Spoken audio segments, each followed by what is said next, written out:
bicara paslon capres baik dari Pak Prabowo, Pak Anies maupun Pak Ganjar, mereka punya kapasitas yang masing-masing punya nilai lah ya, dan terlihat pada saat ketika berbicara retorika tentang visi misi itu mempunyai karakter yang berbeda masing-masing.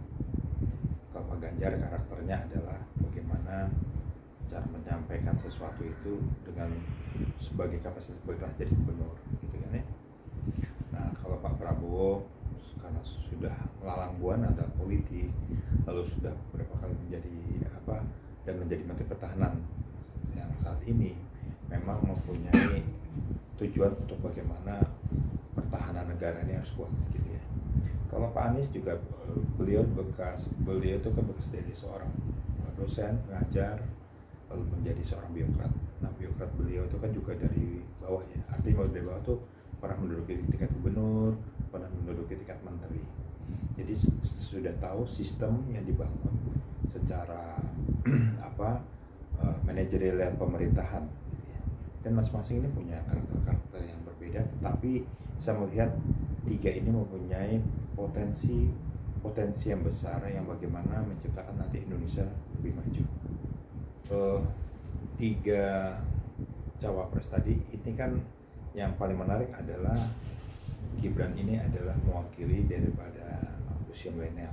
Itu artinya ya, istilahnya usia Z, bahasa usia Z itu milenial Z ini lagi ditunggu-tunggu sebagai pemilih yang baru, banyak nih pemilih muda yang baru memilih, entah atau masih yang di tengah-tengah ya istilahnya di usianya kayak Mas Gibran. Nah, ketika saya lihat di sini ada satu tagline yang menyatakan bahwa Gibran tidak bisa berbuat apa-apa atau takut dalam debat. Nah, ini ada brand image yang memang dibangun, kalau ibaratnya ada nilai jual yang orang underestimate. Jadi menilai bahwa seakan-akan lu nggak bisa gitu. Nah, rupanya menarik karena kalau kita lihat dari usia Pak Profesor Mahfud adalah orang praktisi hukum, beliau seorang penegak hukum, pernah menjadi seorang ketua MK dan menjadi seorang menteri Polhukam, dan beliau pernah menjadi seorang dosen juga gitu kan, dan beliau juga istilahnya melewati hal itu sudah pernah dijalankan, dan seorang praktisi yang boleh dibilang Pak Mahfud dan sampai saat ini kita melihat konsistensi beliau yang dimana Indonesia ini memang harus bebas dari korupsi, itu jualannya luar biasa. Kalau kita lihat semalam retorikanya Gibran, bagaimana membangun ekosistem perekonomian, baik ekonomi kerakyatan, ekonomi digital, maupun tentang stimulus pajak, pendapatan dan sebagainya lah ya.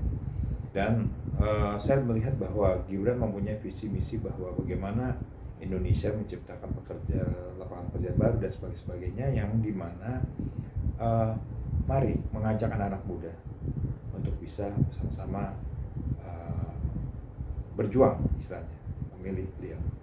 Kalau Cak Imin saya lihat mempunyai retorika yang cukup bagus banget, bagaimana pembangunan, pemerataan di 40 itu kan 40 kota, yang dimana Cak Imin berharap kota-kota besar yang lainnya mempunyai sama dengan kota-kota yang sekarang standarnya seperti Jakarta, kota-kota yang seperti di Bandung, Surabaya, Medan dan yang lainnya, bahkan kota Solo bahkan.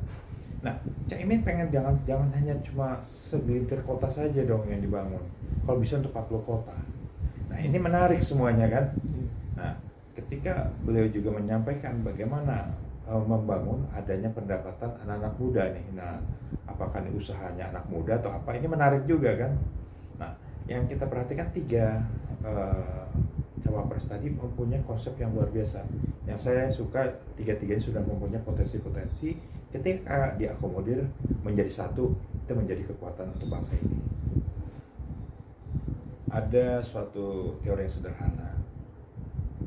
Mungkin masyarakat kita kadang-kala ya menganggap sesuatu itu dilihat dari kulit luarnya.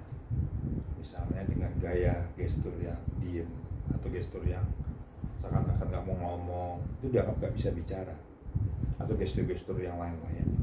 Padahal di dalam suatu potensi seseorang tidak bisa melihat daripada karakter luar. Kalau kita lihat harus lihat sehari-hari.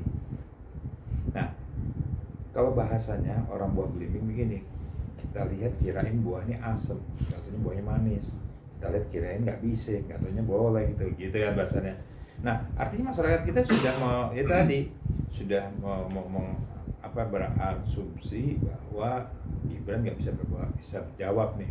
Ibaratnya anak-anak apalagi umur 36 tahun masih anak milenial, mungkin ketemu Profesor Mahfud, seorang yang ya tadi kan seorang pengajar, seorang profesor, seorang menteri, dan seorang penegak hukum. Ya istilahnya beliau tuh sebagai boleh dibilang dewanya hukum lah gitu rasanya kalau di Indonesia.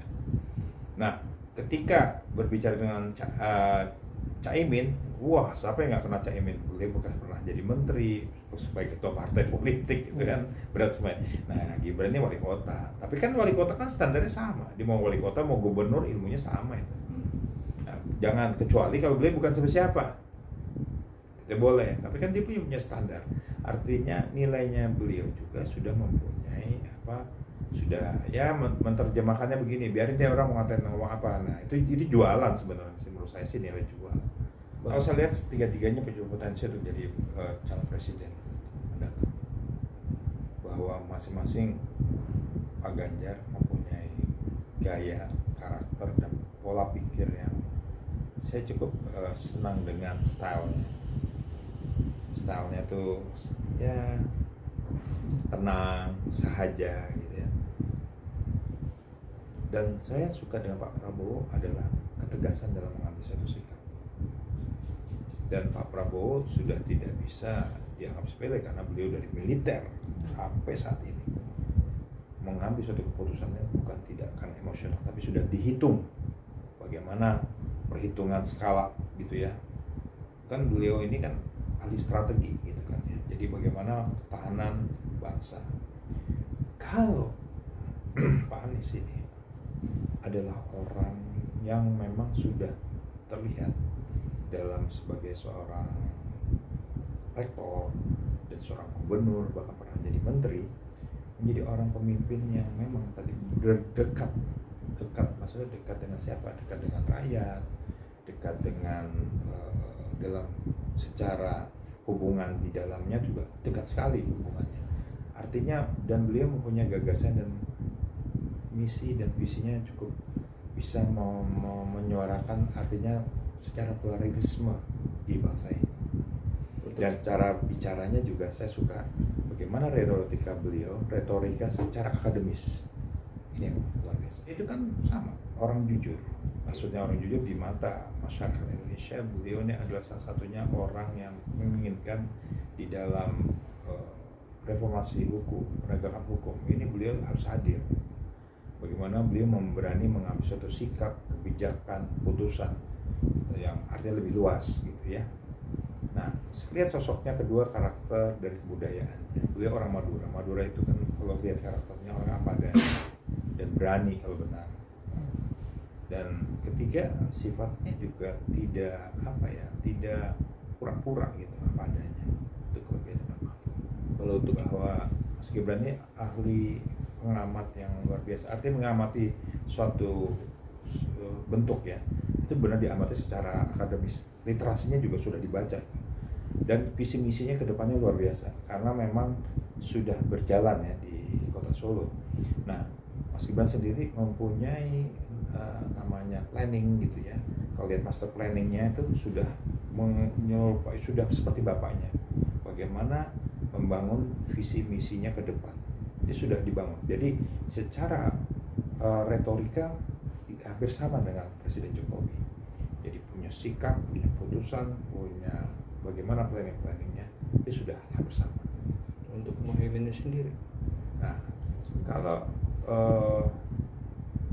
Muhaimin ya, Pak Muhaimin ini orang yang memang orang secara Islam, artinya dekat sekali dengan, artinya punya pangsa pasar dengan masyarakat yang beragama Islam. Artinya beliau kan megang di NU gitu ya, walaupun tidak NU juga, nggak semuanya ya. Situ ada Bu Yeni Wahid juga. Artinya bahwa itu ada seberangan. Tetapi bagaimana Caimin ini boleh dibilang adalah seorang pemimpin ketua partai yang berbasis agama dan kuat di Jawa Timur. Dan beliau juga orang yang pernah menjadi seorang menteri, gitu kan, menteri di kabinet, menteri tenaga kerja dan sebagainya. Dan kita melihat Caimin ini punya pola pikir bagaimana mensejahterakan, khususnya membangun koperasi dan sebagainya, karena pernah menjadi menteri tenaga kerja juga kan. Jadi bagaimana nih tenaga kerja kita ini juga lebih bisa produktif dan sebagainya. Nah, Caimin pernah duduk di situ. Nah, beliau mempunyai gagasan yang luar biasa bagaimana membangun kota-kota besar ini punya standar yang sama. Dari pemimpin yang pertama adalah mempunyai visi misi ke depan, baik secara permainan di dalam negeri maupun luar negeri. Jadi karakter pemimpin itu melihat dari performance. Jadi kita bangga punya presiden yang punya orangnya santun, bijak, dan menguasai segala apapun. Itu yang paling penting. Dan kedua, cara program berpikirnya, program retorika yang memang secara sekarang ini apa yang dibutuhkan. Pertama, penegakan hukum. Kedua, tentang masalah bagaimana perekonomian kita ini yang seperti bagaimana membuka lapangan pekerjaan, gitu. Terus yang ketiga, bagaimana sumber daya alam yang ada ini memang kita bentuk eksplorasi untuk kepentingan negara, untuk kepentingan masyarakat, untuk apa? Kesejahteraan. Jangan untuk kepentingan segolongan. Yang keempat, secara pertahanan keamanan, Indonesia ini adalah negara yang memang berbagai macam pulau, harus NKRI, harus suatu persatuan. Kelima, bagaimana penegakan hukum ini harus kuat, tidak tebang pilih. Jadi penegakan hukum ini harus dibangun, kalau aturannya udah benar, bagaimana implementasinya menjadi contoh. Nah, kita harus berani mengatakan begini, kalau orang negara itu sudah taat hukum, maka negara itu akan sejahtera. Yakin saya. Tapi kalau negara itu tidak taat hukum, walaupun dia negara kaya, akan hancur. Kenapa? Karena penegak hukumnya nggak benar, bisa dibayar, bisa disuap dan sebagainya. Nah, yang paling penting lagi bagaimana mengelola negara ini dengan sumber dayanya, mengelola pendapatannya per kapitanya, mengelola insentifikasi pajaknya dan sebagainya. Ini bisa menjadi salah satu acuan penerimaan pajak dan sebagainya, ataupun bagaimana hutang-hutang yang di hutang negara terhadap luar negeri ini bisa menjadi salah satu, bisa meminimalisir dari APBN. Bahkan kita punya tabungan yang ada tabungan untuk negara. Nah, itu yang paling penting, sehingga kita bisa mencegah terjadi inflasi, semuanya apapun kita bisa cegah. Dan yang paling penting adalah bagaimana kita bisa merangi narkoba dan perjuangan dan kejahatan korupsi. Karena narkoba itu jangan dianggap remeh. Kalau itu dianggap sepele, ini sebenarnya masuk ke elemen manapun akan hancur nih potensi sumber daya manusia Indonesia.